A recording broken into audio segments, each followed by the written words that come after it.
Hello everyone, আসসালামু আলাইকুম। আজকে আমি আপনাদের তৈরি করে দেখাবো খুব সহজ দুইটি মোমো সস। গ্রিন সস তৈরির জন্য এখানে আমি অল্প পরিমাণ ধনেপাতা, দুটি কাঁচামরিচ, দুটি রসুনের কোয়া এবং আদা পেস্ট করে নিয়েছি।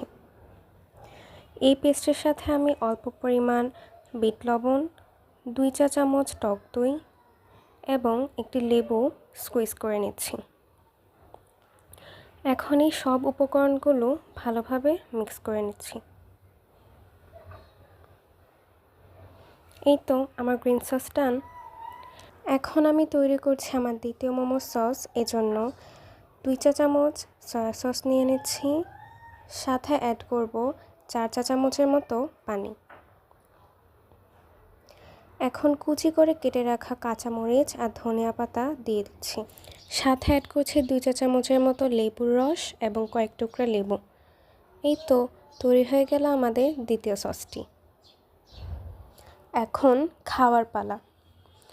খুব অল্প উপকরণে এবং সহজেই আপনারা বাসায় এই সস তৈরি করে মোমোজের সাথে এনজয় করতে পারবেন। ভিডিওটি ভালো লাগলে অবশ্যই লাইক, কমেন্ট, শেয়ার করবেন। আজকে এতটুকুই। আসসালামু আলাইকুম।